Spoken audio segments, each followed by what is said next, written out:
Welcome to Before the Bounce for round 14. We've just arrived here in Alice Springs for our clash with the Saints, and believe it or not, we shared the flight with them, which was an interesting experience. Now, I speak about 8-point games just about every week at the moment, but that's the reality. We're currently 2 games behind St Kilda, but with a game in hand. So what that means is if we can get the win and then beat Sydney again next week, we will go ahead of them on the ladder. That's looking a long way ahead, but it is hard not to keep an eye on finals at this time of the year. And Simon Goodwin knows that tonight's game could be make or break. It's a similar position that we've been in some previous years in 17 and 18 where you put yourself in a position in a season, we're 2/3 of the way through, we've got 5 games to go as a footy club, and now it's time to really step up and to start to really build some momentum, and we're up for that challenge. We believe we can play good footy, we believe we can play good footy against the best teams, and tomorrow night gives us an enormous opportunity to do that.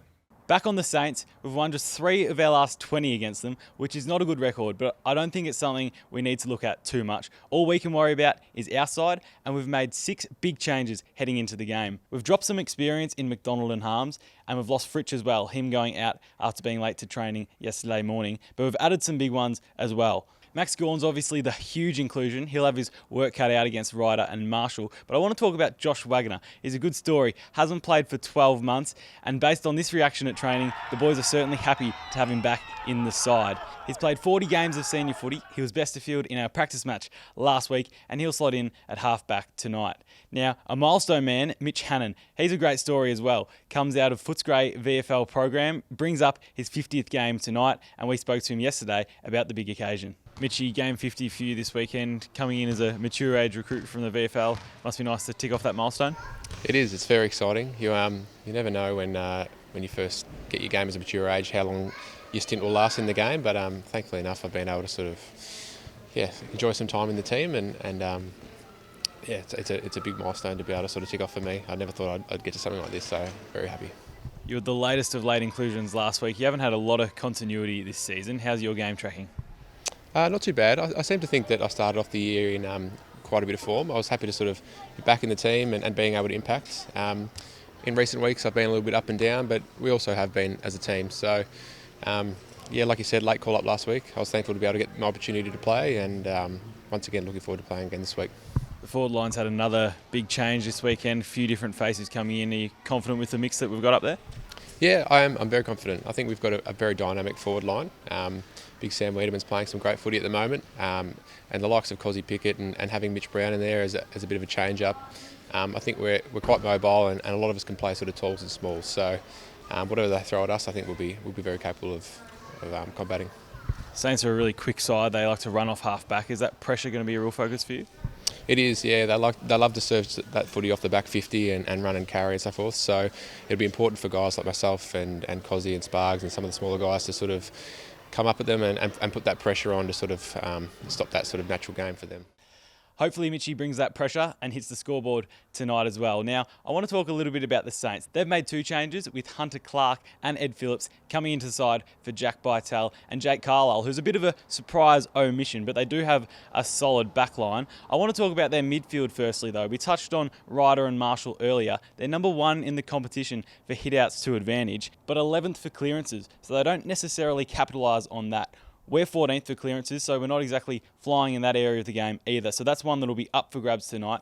And it's important that we make the most of it because they're certainly dangerous on the outside. They're ranked 3rd in the comp for short kicks and 4th for uncontested marks. So they like to control the ball on the outside and really set up that run going forward. They also like to switch the ball, so we've got to watch that across half-back because it can set up some really open looks for them inside 50. Up forward, they're an opportunistic sort of a side. They're ranked 10th in the comp for inside 50s, but 1st in the comp for inside 50s per goal and disposals per goal as well.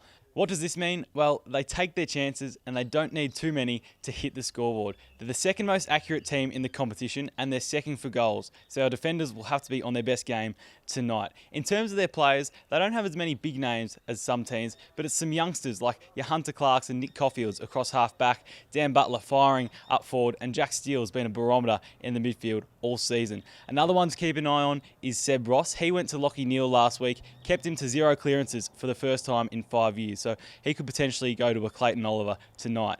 One man who knows all about St Kilda is their former coach, Alan Richardson, and he joined us on the Talking Points during the week. They've changed things a bit. Certainly Rats has probably got them playing within a bit more of an attacking from the back style, and they did something about personnel with, with Jones and Butler and Hill. They've got some serious wheels, those lads, and so that's going to present some challenges. And look, they're in really good form. No, they're in good shape. There's no doubt about that. We'll have to be our best to be in the game to give us a chance to win it. Hopefully we can benefit from Richo's knowledge tonight. Now I've got a few things for you to look out for, and a lot of it revolves around pressure.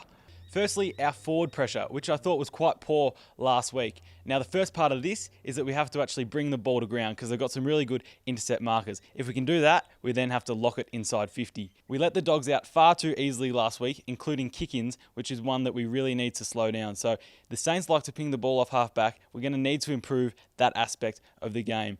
Expect to see us drive the ball long where possible and avoid those shallow entries because I think that would play into St Kilda's hands. At the other end of the field, it's the pressure on that final kick inside 50, which is really important.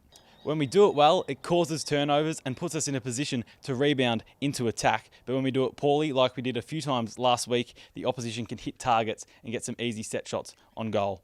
And this leads into my last point. If we can do that well and pressure them into turnovers, we then have to use the ball well coming out of the defensive 50 and turn that into a counter-attack. That first kick from defence is crucial. We butchered the ball a little bit last week, so we need to tidy that up and turn our rebounds into scores where possible tonight. That's all from Before the Bounce. Hopefully we can see some of those points come to life in what will be our 7th game at Traeger Park.